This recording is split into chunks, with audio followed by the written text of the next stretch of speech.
Have you ever stopped in the middle of a busy day and wondered, what's going on inside my head right now? Not just the thoughts rushing through, but the very mood that's coloring how you see the world. One moment you're calm and everything feels open. The next, irritation flashes and suddenly everyone seems to be in your way. This shifting inner weather is what the Buddha invited us to look at when he spoke of contemplating the mind. If you're here watching this, chances are you're already curious about mindfulness. Maybe you've practiced watching the breath or noticing feelings. But the third foundation goes a little deeper. It's about turning the light of awareness directly onto the mind itself. The moods, attitudes, and energies that rise and fall. The Buddha said in the Satipatthāna Sutta, "Here, a practitioner knows a mind with lust as a mind with lust, a mind without lust as a mind without lust, a mind with hatred as a mind with hatred, a mind without hatred as a mind without hatred, a mind with delusion as a mind with delusion, a mind without delusion as a mind without delusion." Simple words, but they point to a radical practice. Knowing the mind as it is, without needing to judge, fix, or hide it. That sounds beautiful, but let's be honest, most of us are strangers to our own minds. We're too busy reacting. A thought comes up. She shouldn't have said that. Instantly anger spreads, and before we know it, we're snapping at someone we love. Or maybe we sit down to work, open our laptop, and 5 minutes later, find ourselves scrolling endlessly, pulled by restlessness we didn't even notice arriving. The Zen master Thích Nhất Hạnh once said, "The most precious gift we can offer is our attention. When mindfulness embraces those we love, they will bloom like flowers." That includes offering attention to our own mind. Let's pause for a moment. Right now, notice what your mind feels like. Is it restless, calm, sleepy, excited? You don't have to change it. Just name it gently.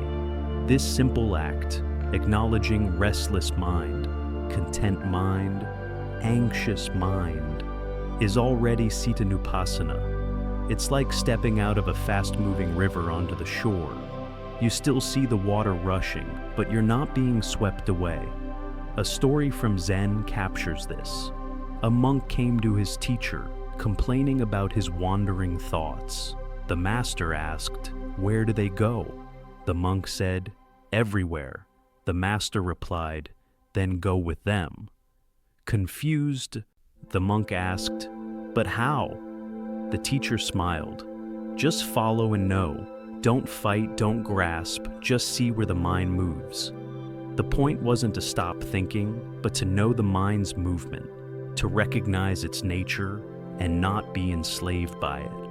When we look closely, the mind is like the sky. Thoughts and moods pass through like weather. Clouds of joy, storms of fear, sunshine of clarity.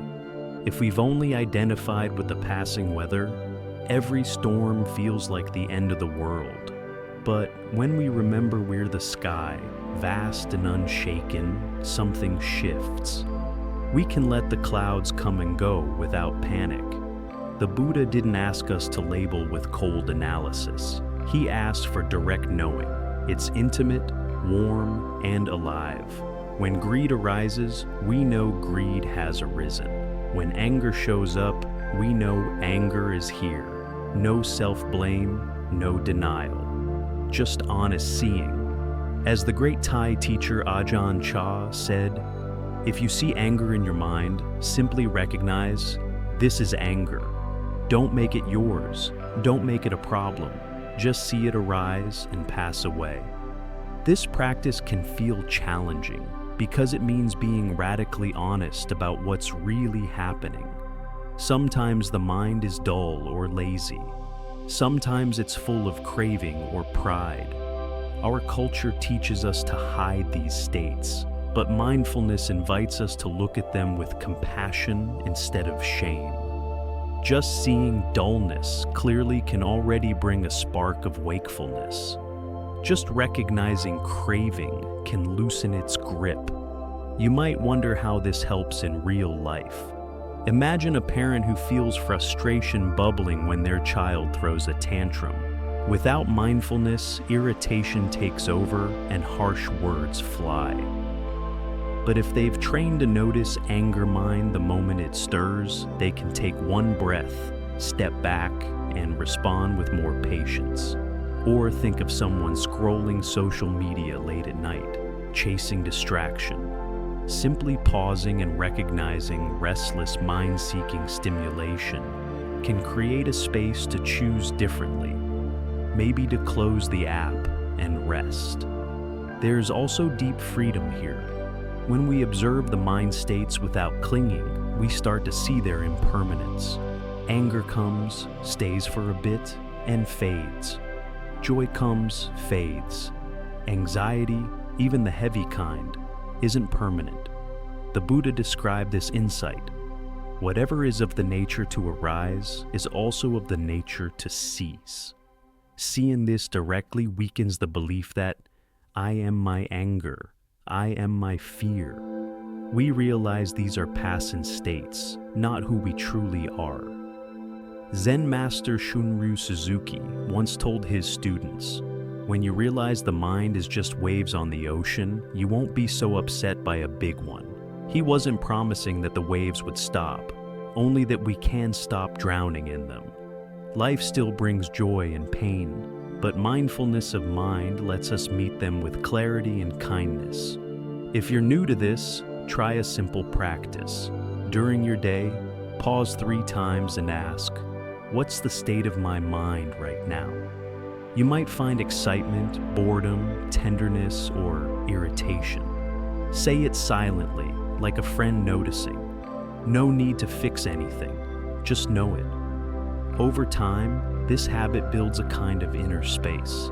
It's like having a wise elder inside you, quietly pointing out, this is just a passing storm. The more you practice, the more subtle your awareness becomes. You'll notice not just obvious anger or joy, but quieter shades, restlessness, dullness, curiosity, compassion. You may start seeing how one state conditions the next, how anxiety fuels distraction, how kindness softens judgment. This isn't about controlling the mind, but about understanding it deeply. From understanding, natural wisdom grows. The Buddha often described mindfulness as a lamp in the dark. When we shine it on the mind, we stop stumbling blindly through moods and habits. We start living with choice instead of compulsion, and with choice comes freedom. Freedom to act with compassion even when anger is present. Freedom to stay steady even when fear knocks. If you've been meditating for a while and feel stuck because thoughts keep coming, remember, the goal isn't to erase thought, it's to know the mind's nature. Thoughts aren't enemies, they're teachers. Each one gives you a chance to wake up. When a storm of self-doubt hits, you can say, doubt is here. When joy bubbles up unexpectedly, you can savor it fully, knowing it's also a visitor. Nothing needs to be exiled. Take a slow breath with me right now.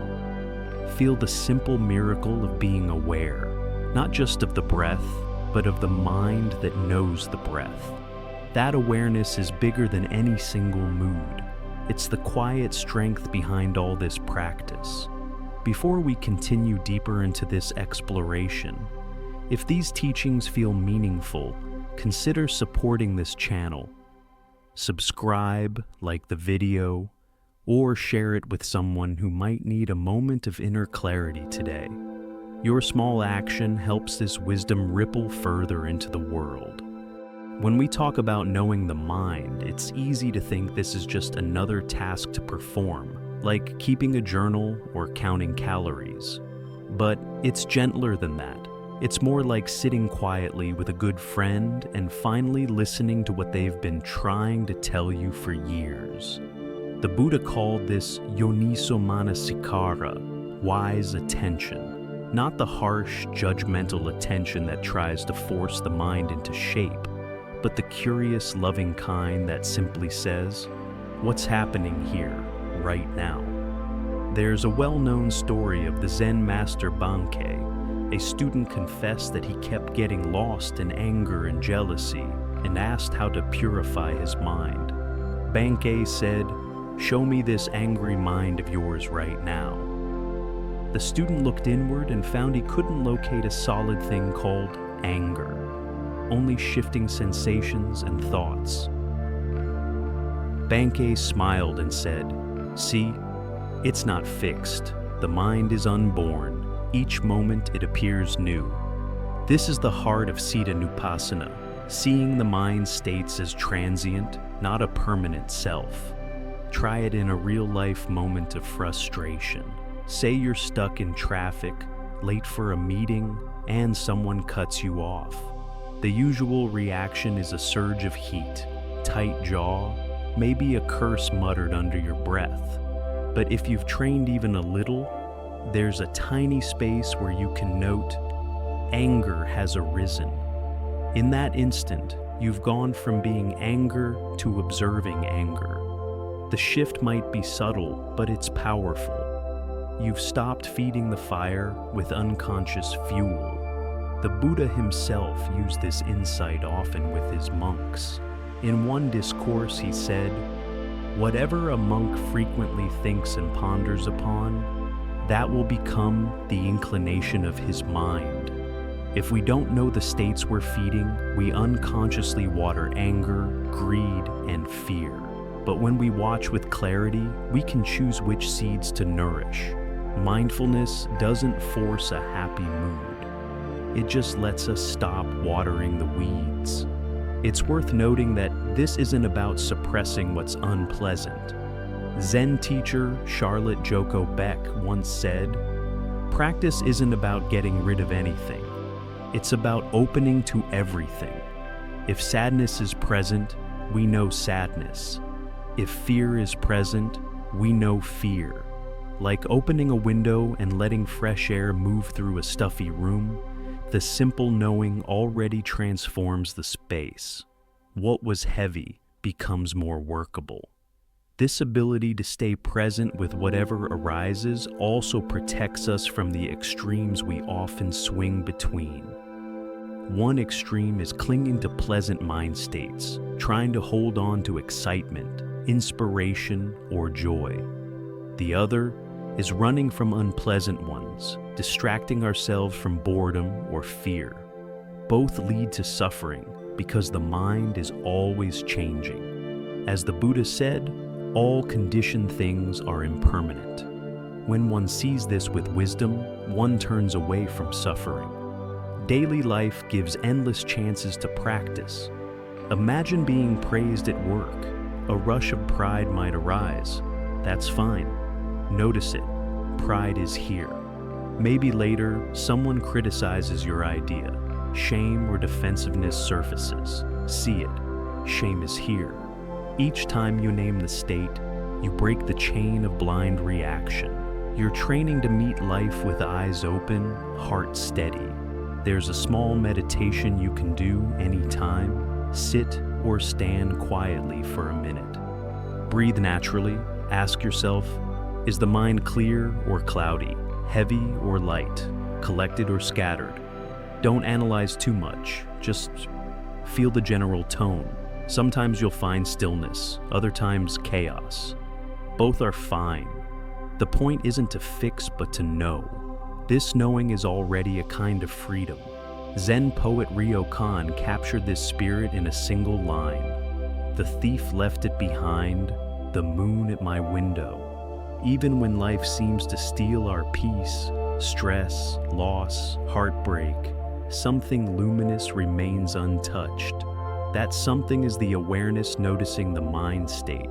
We forget it because we're busy chasing or resisting moods, but it's always here.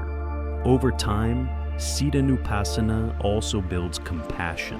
When you see clearly how unstable and conditioned your own mind is, you stop expecting perfection from others. That coworker who snapped might just be caught in a storm of fear. That stranger who looked cold might be drowning in sadness. You know, because you've seen the same storms in yourself. This doesn't mean excusing harm, but it does mean responding with more understanding and less automatic blame. Another gift of this practice is seeing how mind states shape perception. If you've ever tried to have a conversation when you're angry, you know how the world looks red-tinted.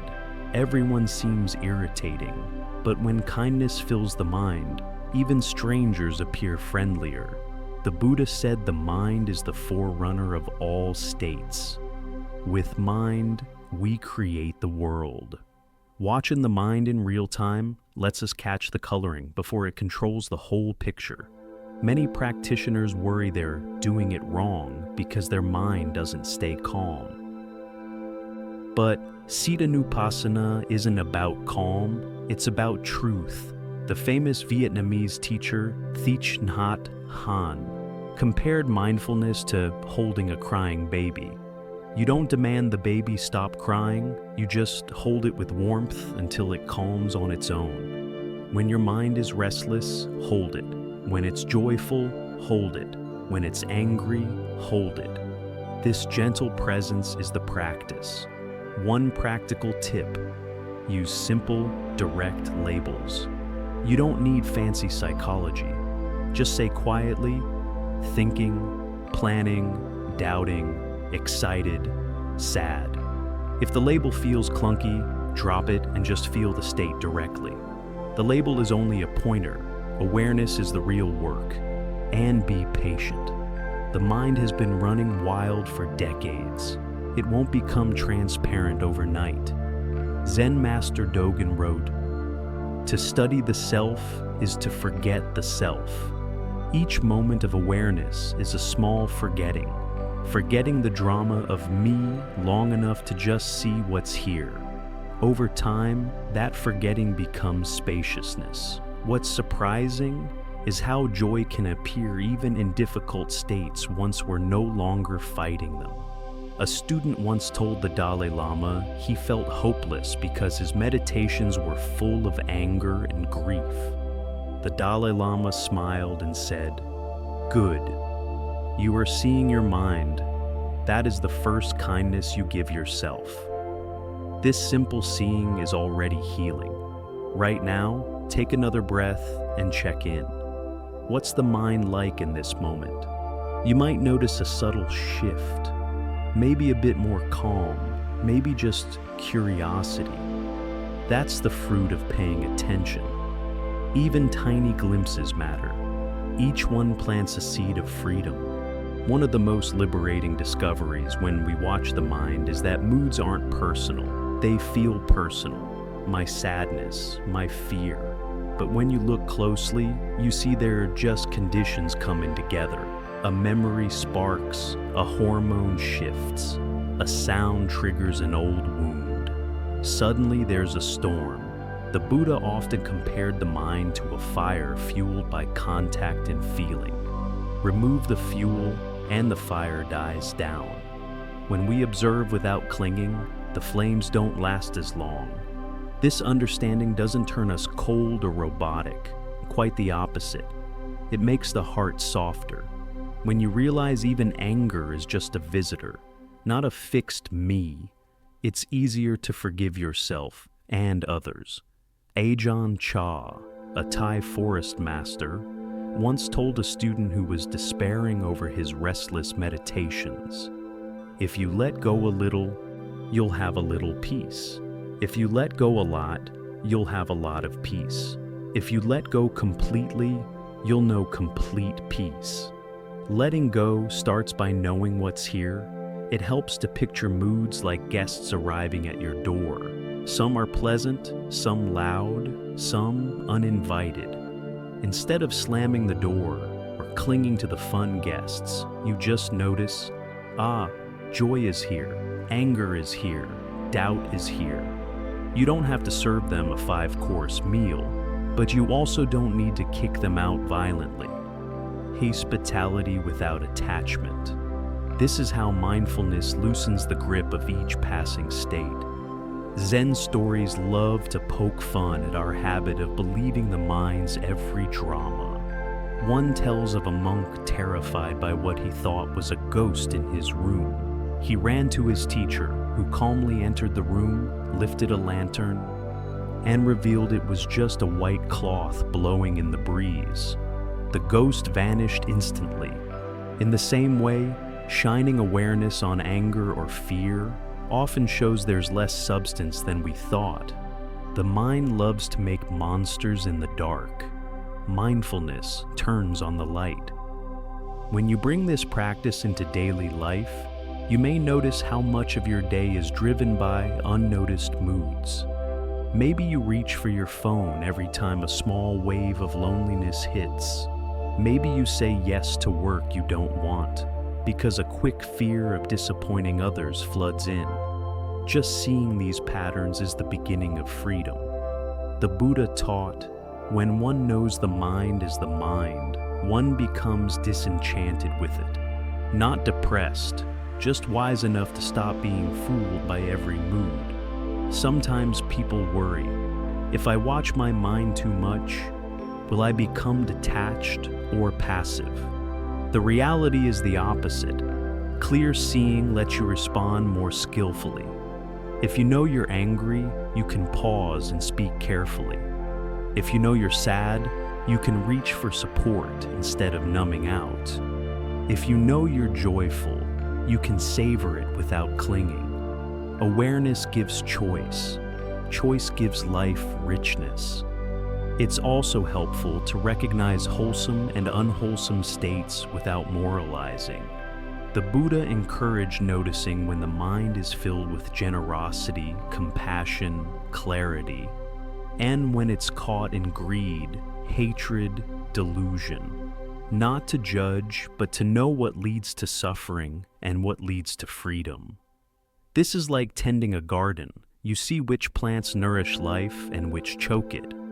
You don't hate the weeds, you just stop watering them. A quiet but powerful moment can happen when you see a state dissolve as you watch it. Maybe you're anxious about a conversation. You stop and feel the anxiety directly, the tight chest, the quick thoughts. You label softly, fear. Stay with it. You breathe. Without pushing, something begins to loosen. Sometimes the fear just melts away or shrinks to a manageable size. Other times it stays but loses its sting. Either way, you've met it with awareness instead of blind reaction. Zen master Huang Po warned that the mind likes to watch itself and then get proud. Look how mindful I am. That's just another state, conceit dressed as wisdom. It's okay, just notice it too. Pride is here. Mind-watching mind can feel like a hall of mirrors at first, but over time it grows simpler and more natural.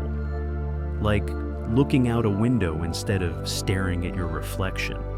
Daily practice doesn't have to be complicated. You can bring Cittanupassana into almost anything. Walking to the store, feel the mood in the body. Talking with a friend, notice excitement, nervousness, warmth. Sitting quietly before sleep, scan the mind gently, tired, planning, peaceful, restless. No special pose required. Awareness belongs everywhere, not just on a cushion. If you want a more formal practice, you can sit and alternate between breath and mind states.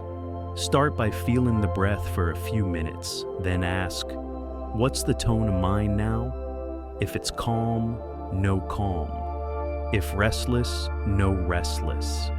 If sleepy, no sleepy. Then return to the breath. Over time, this weaving strengthens the ability to step back and see without getting swept away. One beautiful line from the Dhammapada says, "The mind is restless, difficult to subdue, swift, and alights wherever it wishes. the disciplined mind brings happiness. Discipline here doesn't mean harsh control. It means steady, gentle knowing, like holding the reins lightly while riding a spirited horse.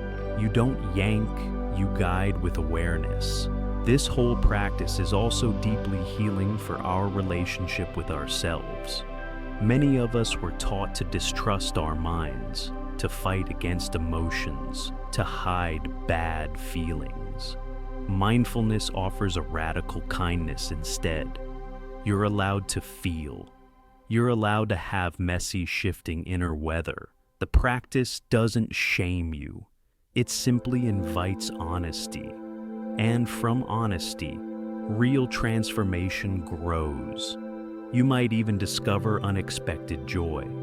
When the mind becomes less of a battlefield, moments of simple presence, drinking tea, listening to rain, watching a child play, shine brighter. You stop waiting for the perfect mood and start living inside the one you have, with curiosity and care. Zen Master Dōgen put it plainly: when you walk, just walk. When you sit, just sit. Above all, don't wobble. Watching the mind helps us stop wobbling. Right now, check again. What's here? Maybe calm, maybe thought, maybe a tangle of feelings. Just note it softly. No need to judge. The very act of noticing is a step toward freedom. When you stay with the mind long enough, something subtle begins to shift. At first, it seems like you're a person watching your own moods, but over time, the sense of a solid watcher softens too.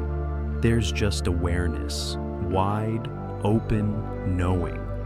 Thoughts, emotions, and even the feeling of me rise and pass like ripples on a pond. The Buddha pointed to this when he said, "In seeing, there is only seeing. In hearing, only hearing. In knowing, only knowing." It's a freedom beyond clinging to identity. This isn't some distant mystical state reserved for monks. It shows up quietly when you stop fighting what the mind is doing. One day you might be in the middle of an argument, pause, and realize, anger, fear, defensiveness, all just passing waves. In that pause, kindness sneaks in. Or you're sitting in a park, and suddenly the usual chatter stops for a second and there's only bird song, breath, and vast space. Nothing special, yet profoundly peaceful. Zen teachers love to express this in plain images. The Japanese master Hakuin wrote, "Not knowing itself is most intimate." He meant that when we drop the endless search for control or certainty, we touch a simple intimacy with life as it is. Huang Po said, "Your mind is already Buddha. Stop looking elsewhere." Contemplating the mind isn't about building a better self. It's about recognizing the luminous, aware nature that's always been here, hidden under layers of reaction. Modern life, of course, tries hard to drown that stillness. Constant notifications, deadlines, news, social media. The mind is trained to jump from one stimulus to the next. That's why this practice matters so much now. It's an act of rebellion against distraction, a way to reclaim your own consciousness. Each time you pause and name what's happening, restless, hopeful, worried, you're taking back a bit of freedom from a culture built to hijack your attention. And freedom matters. Think about how many regrets in life come from acting while blinded by a state we didn't even notice. Sending a hurtful message in anger, making a promise from excitement and later resenting it, numbing sadness with things that only deepen it. Cittanupassana gives you a second of grace before the reaction. That second can save relationships, decisions, and peace of mind. It also transforms how we help others.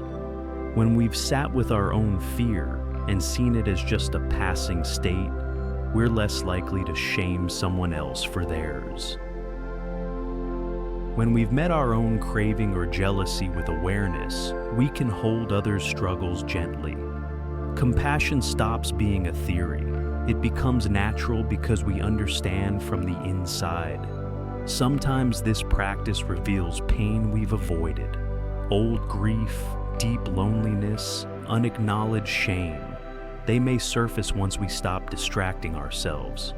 This can feel scary, but it's also a turning point. The Buddha said, "One who sees suffering sees the path." We don't practice to stay numb, we practice to heal and wake up. When hard states come, the task isn't to fight, but to hold them with the same honest knowing. Grief is here, fear is here. Slowly they lose their power to define us. A student once asked Zen master Seung San how to deal with overwhelming emotions. He replied, "Open the door, let them in. Give them tea." Then he added with a grin, "But don't let them sleep in your bed." That's the balance. Welcome what comes, but don't hand over the house keys. Mindfulness creates a friendly but firm host. Another gift of Cittanupassana is seeing that wholesome states can be cultivated. When you notice kindness in the mind, stay with it. When you sense clarity, feed it. The Buddha encouraged this, knowing when the mind is free from greed or hatred and rejoicing in that freedom. It's not about clinging to good moods, but about recognizing them so they can grow stronger. Like a gardener noticing a young tree and giving it water. This is why meditation isn't selfish, even if it seems inward. As your own mind becomes clearer and kinder, it naturally spills out into how you treat others. A parent who's practiced awareness of frustration will yell less. A leader who knows their own fear can lead with more courage and less defensiveness. A friend who's learned to sit with sadness won't run from someone else's pain. The practice also invites deep humility. We see how conditioned and changeable the mind is, and we stop pretending to be perfectly in control. That humility makes us more real, less performative. People around us feel safer because we're not pretending to be above the mess. We're just willing to stay awake in it. Right now, notice your own mind again. Maybe it's peaceful, maybe it's thinking about dinner, maybe it's doubting this whole conversation. Whatever it is, can you just know it kindly? This is the heart of Cittanupassana, simple, radical, freeing. As this exploration comes full circle, remember, the point isn't to achieve some perfect mental state. It's to see clearly, moment by moment. When anger comes, no anger. When joy comes, no joy. When confusion comes, no confusion. Each time you know, you're less enslaved, more free to live with wisdom and love. The Satipatthāna Sutta doesn't promise a life without storms. It promises the ability to stand in the storm without losing yourself. Zen Master Dōgen said, "To study the Buddha way is to study the self. To study the self is to forget the self. To forget the self is to be enlightened by all things." Watching the mind is how we start this study. In seeing the self's moods and habits clearly, we loosen our grip. The world begins to shine through. If this journey resonates with you, I invite you to keep practicing, even in small, ordinary ways. Pause before opening your phone. Breathe before speaking in anger. Smile gently at your own restless thoughts. Over time, these tiny acts create a life with more presence, compassion, and genuine freedom. And if you found value here, support this channel. Like, comment, subscribe, or share with someone who might need this reminder that they're bigger than their passing moods. You never know whose day or life a small act of sharing can touch. May your practice of contemplating the mind bring light to dark places, courage to face what arises, and a deep peace that doesn't depend on perfect conditions. The mind will keep changing, that's its nature. But awareness, kind, steady, awake, can hold it all.